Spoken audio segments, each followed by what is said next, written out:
Muy buenas noches, amigas y amigos televidentes, bienvenidos a Univisión.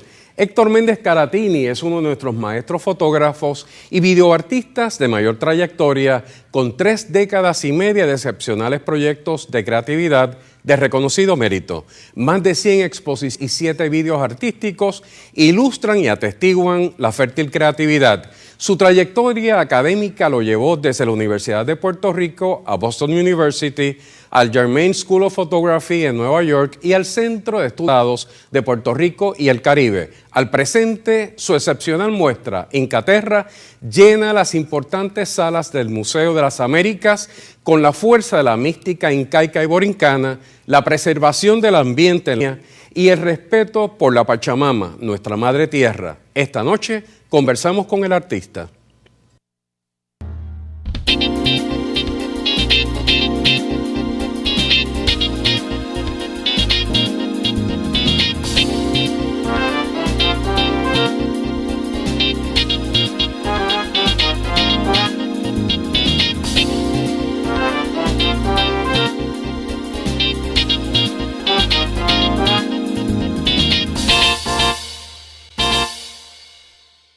Para conversar sobre esta importante trayectoria artística, me acompaña Héctor Méndez Caratini. Bienvenido a Univisión. Muchas gracias por la invitación y para poder compartir con vuestro público. Un verdadero placer tenerte finalmente con nosotros en el programa. Y para dar inicio a la conversación de esta ocasión, me gustaría entrar a los inicios, tus acercamientos a esta trayectoria artística que ya cumple 3 décadas y media. Pues sí, mira, yo comencé fotografiando en blanco y negro. En principio era profesional y utilizaba una cámara de formato cuadrado que le llaman la Hasselblad, que es 2 1/4 por 2 1/4 pulgadas. Y luego tenía también una cámara de 35 milímetros y con esa era que yo realizaba mis proyectos, mis acciones fotográficas. Con el pasar del tiempo empecé a añadirle el color a las mismas y entonces utilizaba una película que se llamaba la Kodachrome y luego yo mismo imprimía las imágenes en mi cuarto oscuro, un papel llamado Cibachrome. El papel era suizo y la película era americana. Ambos ya no se utilizan debido a la fotografía digital, la que comencé a hacer a principios de la década de 1990, hace casi 20 años atrás. Y desde entonces, pues, con esos medios es que yo hago mis documentaciones fotográficas. Los mismos son más o menos, diríamos, entre ustedes y yo, que es la historia de la fotografía del medio como tal. ¿Cómo evolucionan también los estilos, el acercamiento fotográfico con relación a los temas que vas desarrollando en este extenso periodo? Sí, mira, esa es muy buena pregunta porque yo comienzo haciendo lo que llamamos documentaciones fotográficas, que ese término sale más o menos de la década del 1940 con la Farm Security Administration, que es un estilo clásico de la cámara fotografiando al sujeto como tal, y luego empiezo yo a añadirle mi toque personal de mi estilo, y entonces utilizo la fotografía de color también con unos fondos muy coloridos para tener una gama de colores, una paleta muy característica de mi obra. Y entonces, como te mencioné, al entrar la fotografía digital, la misma pues ya ahora en el siglo XXI, pues la utilizo con otro tipo de concepto para que esté más a la par con los estilos contemporáneos del siglo XXI. Me explico, pues ahora con la llegada de lo digital tenemos el programa, el software de Photoshop, que entonces en el mismo pues ayuda mucho al fotógrafo a realizar lo que él tiene en la mente. O sea que la mente da lo infinito de lo que uno puede lograr en las imágenes. Ya uno no tiene que estar basado en la realidad, sino que uno puede imaginarse las cosas y lograrlas. En este largo periodo de aprendizaje y de creatividad, una de las representaciones que me parece que marcaron ya una ruptura con un periodo anterior y probablemente el comienzo tras, tuvo que ver con las representaciones indígenas borincanas, y me refiero a unas colecciones muy particulares que fueron los petroglifos de Boriquén y Xibalba. Sí. Me parece que esas están un antes y un después de ese periodo inicial. Es correcto, fíjate que Yo comencé la serie de petroglifos de Boriquén mientras estudiaba en el Centro de Estudios Avanzados de Puerto Rico y del Caribe, en el Viejo San Juan. En aquella, usted y yo coincidimos como estudiantes cuando éramos muy jóvenes. Y entonces tenía como tutor al doctor Ricardo Alegría, el cual fue más o menos como que mi guía, ¿verdad? Mi guía en búsqueda de la puertorriqueñidad en mis temas que yo fotografiaba. Para aquellos entonces me propuse como una tesis de maestría fotografiar los petroglifos. Los petroglifos son los grabados indígenas que aparecen en las rocas, ¿verdad? Y entonces estas rocas se encuentran a la orilla de nuestros ríos, al igual que en las cuevas, en el interior de las cuevas, y en los abrigos rocosos, que son esas monumentales piedras, se encuentran en las montañas donde el chamán iba para entrar en trance y contactar a sus dioses. De igual forma, los petroglifos también se encuentran en los numerosos parques ceremoniales donde se llevaba el juego de la pelota.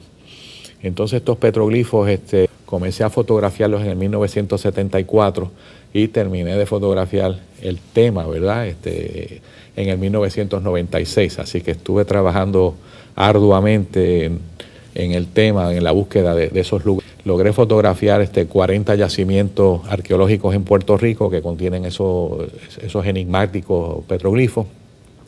Y de igual forma, pues realicé más de 7.500 fotografías sobre el tema. Así que tengo un atlas etnoso sobre el tema de los petroglifos. Luego, cuando mi esposa, Anel López, la doctora Anel López, decide hacer sus estudios doctorales en la Universidad de Harvard, en Cambridge, Massachusetts, nos mudamos, ella, yo y mi hija, y para que ella pudiera hacer sus estudios. Entonces, mientras yo vivía en Cambridge, aproveché la oportunidad de la tecnología que se estaba llevando a cabo en esos momentos. Esto fue ya para 1985 a los 7. Y allí pues pertenecía a un grupo de vanguardia de videos titulado Subterranean Videos. Y los mismos pues teníamos como nuestra sede el Boston Film and Video Foundation. Allí en esa entidad educativa logré hacer el video de la Xibalba. La Xibalba, pues en términos de la cultura mesoamericana, ¿verdad? Significa el bajo mundo donde viven las deidades de acuerdo al Popol Vuh, lo sagrado de los mayas.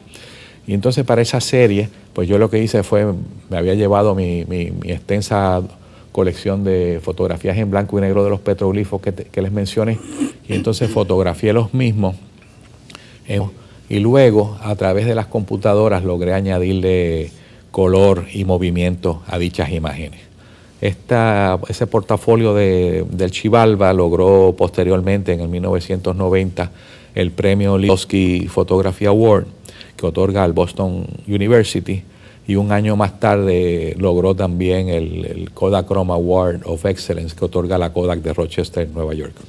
Dando un salto en el tiempo, acercándonos a nuestro momento, Incaterra se nos presenta como un borde donde se va recogiendo esa experiencia anterior, pero con una visión ya más madura, no solamente desde el punto de vista de la tecnología fotográfica, sino también de la profundidad, del compromiso con esta visión mística por un lado y por otro lado de conservación.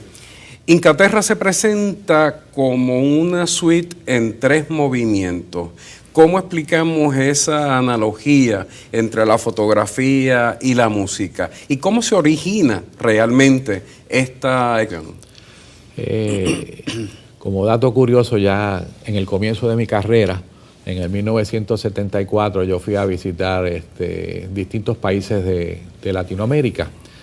Pues me interesaba mucho, y entonces entre numerosos países que visité pues estaba Bolivia, Perú, Argentina, Venezuela, Brasil, y entonces pues de hecho lo primero que quería yo hacer era visitar el legendario Machu Picchu. Entonces pues las fotografías que integran el Incaterra fueron tomadas durante esa época. Entonces esas fotografías las imprimí dándole el color sepia, que es el color de la memoria, y entonces las contrasté en el 2008 con otro viaje que me di al Perú pero esta vez para visitar el Valle Sagrado de los Incas, ¿verdad? En aquella época, en el 1974, turísticamente no estaban abiertos los demás complejos arqueológicos que luego con el tiempo lograron para el disfrute del público. Y entonces pues decidí visitar también el Amazonas, puesto que era uno de mis preocupaciones, ¿verdad? La cuestión de la deforestación y conservación del ambiente para continuar fotografiando los temas que a mí tanto me interesan. Y entonces traté de como que unir esos conceptos juntos en una sola pieza, y por eso es que la llamo en 3 movimientos. El primer movimiento son los incas, que es la mitología indígena de los Andes, y el segundo movimiento lo titulé La Amazonía, que es las fotografías que tomé en el río y sus tributarios y la selva, y el tercer movimiento lo titulé La Pachamama. El primer movimiento que mencioné pues son fotografías en el estilo clásico de la blanco y negro, con el color sepia, que es un estilo de fotografía clásica como tal. En la segunda parte pues me tomo ciertas libertades y lo que hago es como unos collages más contemporáneos que aparecen durante las numerosas ferias de arte que se llevan a cabo tanto en Puerto Rico como en Miami, Suiza y otras partes de Europa, donde hago un collage de fotografías para que ilustren mejor el tema. Y entonces la tercera, la Pachamama, pues es la fotografía digital, pero esta vez impresa sobre canvas, sobre lienzo, ¿verdad? Así que tenemos unas grandes piezas monumentales de 6 pies por 8 pies, por ejemplo, que ilustran un estilo distinto, par con los movimientos actuales en la fotografía. Profesor, tenemos que ir a una breve pausa. Amigas y amigos, no se retiren, regresamos en breve.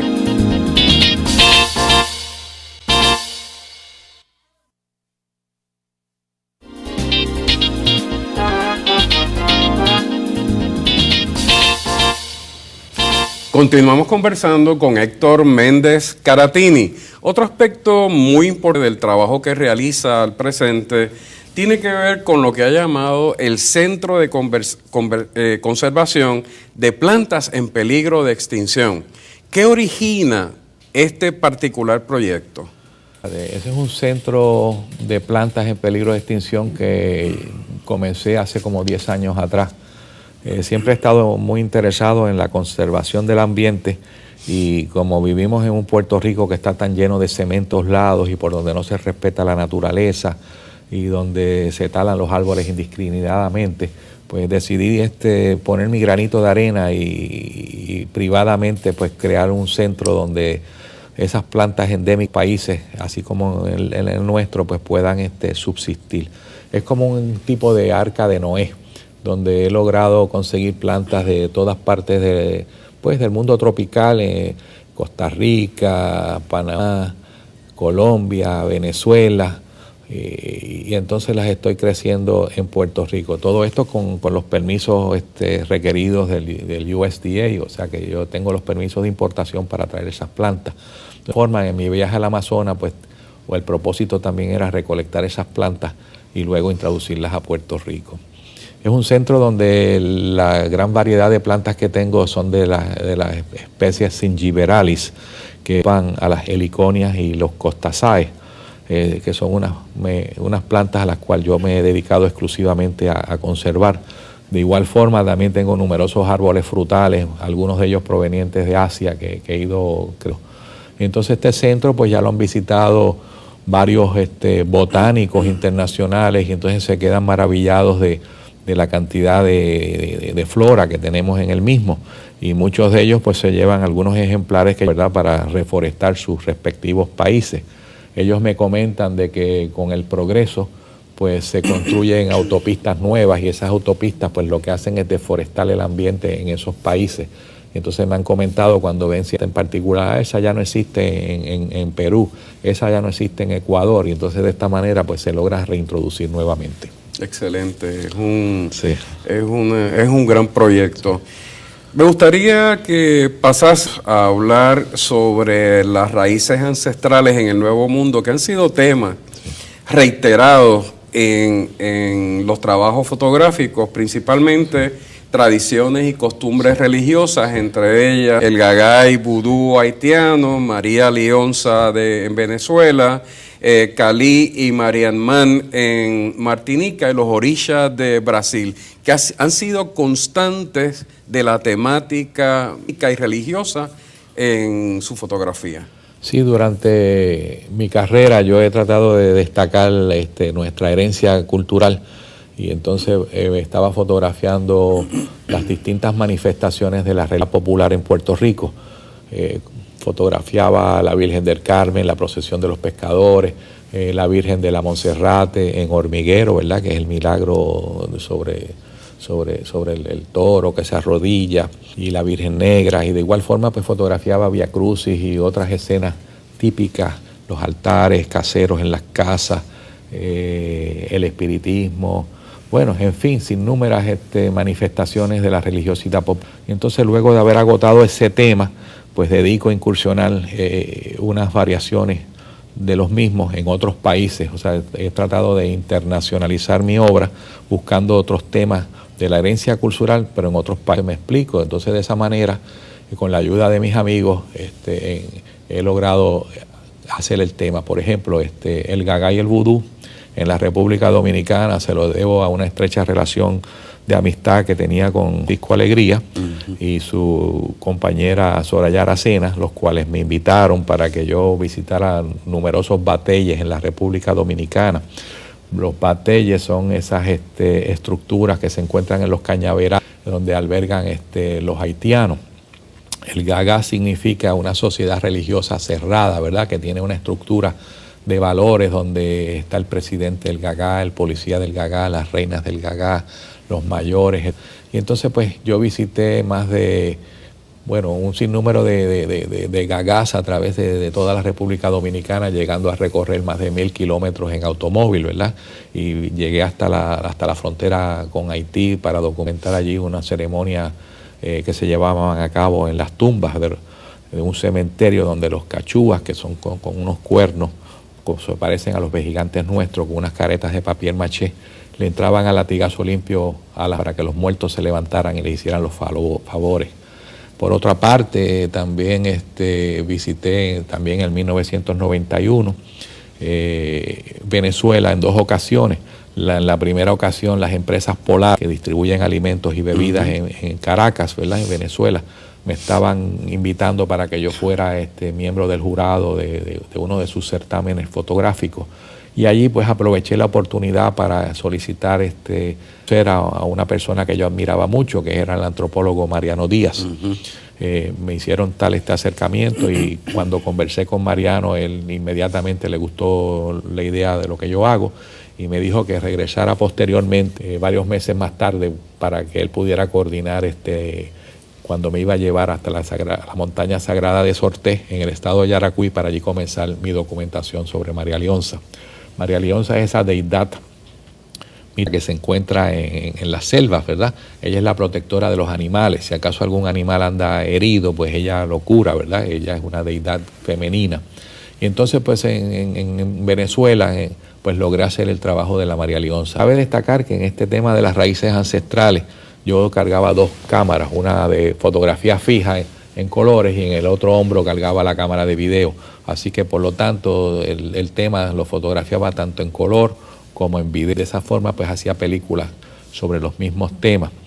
Luego más adelante en el 1992 y en el 1994 mis amigos Susi Landó, que estaba organizando un festival de cine caribeño, había invitado para presentar las películas anteriores que ya yo había realizado, y el antropólogo Thierry Letan me invitaron para que yo documentara el culto de Marianman. Como pocos de nosotros saben el tema, luego de la abolición de la esclavitud en el siglo XIX, tuvieron que traer otro grupo, otro trata de obreros para poder trabajar la caña. En ocasión de las islas francesas, de Martinica, Guadalupe y también en Tobago y Trinidad, pues vino una ola migratoria de la India, de los hindúes. Entonces pues es un dato muy poco conocido que yo no estaba al tanto. De esa forma fue que me integré a fotografiar los cultos de Marianman. Y entonces luego en el 94 el hermano de Thierry, que se llama Thierry Letan, me invitó para que yo fuese a fotografiar los cultos.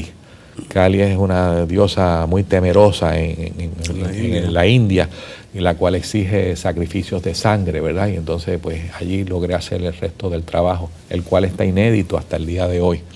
Y por otro lado, también me invitaron allá a principios de la década de 1990, 93, por ahí más o menos, para asistir a un congreso de religiones africanas que se estaría llevando a cabo en Salvador. Cuando estuve en Sao Paulo, Brasil, pues comencé mi serie sobre los orishas. Los orishas son esas deidades africanas que son como los dioses para ellos, los loaces. Y entonces allí logré comenzar la serie, hacer los contactos para otro viaje subsiguiente, el año siguiente, para entonces visitar a Salvador de Bahía y allí terminar la documentación.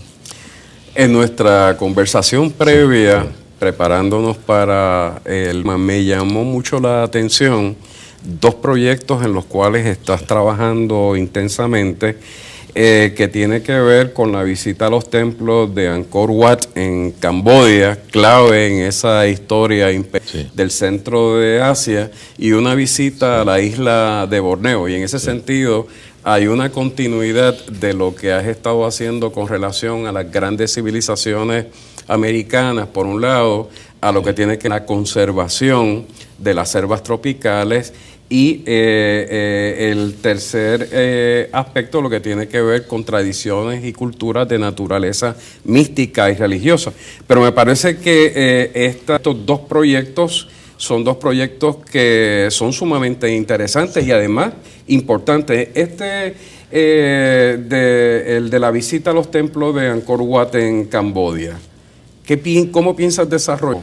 ¿Semejante a lo que hiciste con los incas? Pues mire, este es un proyecto paralelo, la extensión lógica de mi proyecto actual, que estoy imaginándome cómo lo voy a materializándolo en la mente primero para luego llevarlo a cabo a la práctica.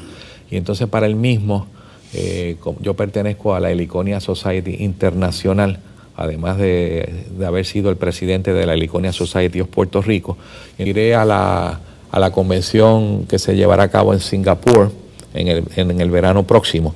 Entonces, mientras esté allí, pues voy a representar a Puerto Rico y aprovecho la oportunidad, ya que estoy tan lejos, ¿verdad?, al otro lado del planeta, para llevar a cabo mis trabajos personales, ¿verdad? Entonces, pues de esta manera es que quiero ir a visitar ese patrimonio de la humanidad, que son los templos centenarios hindúes y budistas que quedan en las selvas de Camboya, ¿verdad? Es un complejo llamado Angkor Wat. Allí permaneceré como por espacio de una semana fotografiando las distintas estructuras que se encuentran regadas por todo el territorio. Y luego, ya que estoy allí y tengo tanto interés en la preservación del ambiente, pues estudiar la flora y la fauna que se encuentran en la remota isla de Borneo, ¿verdad?, en Malasia. Es más o menos lo mismo que acabo de hacer con la Incaterra, donde tengo las ruinas de los incas contrastadas con la Amazonía. Pues en esta manera, pues una lógica extensión del tema. Y seguimos con los movimientos. Seguimos con los movimientos. Vamos a hablar de otro trabajo fotográfico por el que se conoce menos tu obra, y tiene que ver el trabajo fotográfico aplicado a la medicina, principalmente orientado a los estudios de enfermedades oculares. ¿Cómo se aplica la fotografía en este? Y además el impacto de la tecnología que se está utilizando para estos trabajos de medicina en tu trabajo artístico. No todo el mundo conoce que yo soy un fotógrafo oftálmico que me dedico a fotografiar el interior del ojo, ¿verdad?, del ser humano, en este caso la retina, ¿verdad? Y entonces desde 1974 estoy ejerciendo esta profesión. Logré trabajar en el recinto de ciencias médicas de la Universidad de Puerto Rico en unos estudios científicos que se llevaban a cabo, y entonces los mismos eran los más extensos llevados a cabo en la historia de la medicina como tal. Se llamaba el Diabetic Retinopathy Study y luego Early Treatment for Diabetic Retinopathy Study. Estos eran unos estudios donde se lograba tratar la enfermedad de la diabetes, que es la causa mayor de ceguera, no solamente en Puerto Rico, sino en todo el mundo, mediante unos rayos láser. la medicina siempre ha estado a la vanguardia de todo, y en la oftalmología pues creo que es una de las más adelantadas. No solamente tienen los rayos láser, sino que si la fotografía digital se ha utilizado ahí, pues llevo más de 20 años como que haciendo fotografía digital, cuando la misma pues ahora es que está de moda. En ese sentido se ha trabajado o se está trabajando con un atlas de la retina, que es una publicación que me parece que tendrá mucho impacto en este aspecto médico. Sí, las numerosas fotografías que tomo pues las he ido recopilando para ilustrar educativamente el concepto de las enfermedades. De esta manera pues tenemos la fotografía del nervio óptico y de la mácula y la retina. Y el trabajo que yo hago es más bien un trabajo de ayuda, en el sentido de que fotografías que yo tomo se logran estar 100% seguro de que la enfermedad que uno está tratando es esa. Héctor, desafortunadamente se nos ha terminado el tiempo. Muchas gracias por haber aceptado la invitación y permitir compartir con nuestros televidentes 3 décadas y media de trabajo artístico de excelencia. Bueno, agradezco la oportunidad que me han brindado de poderle llevarles a ustedes mi trabajo, ¿verdad? Y los que tengan más interés en el mismo, pues pueden acceder a mi página en el internet, que es hectormendezcaratini.com. Y esperamos que al regreso de Camboya y Borneo podamos tener un nuevo programa. Amigas y amigos, los invitamos para que compartan sus recomendaciones y observaciones sobre el programa en el correo electrónico que aparece en pantalla. Les agradecemos su acostumbrada sintonía. Damos la próxima semana y que tengan muy buenas noches.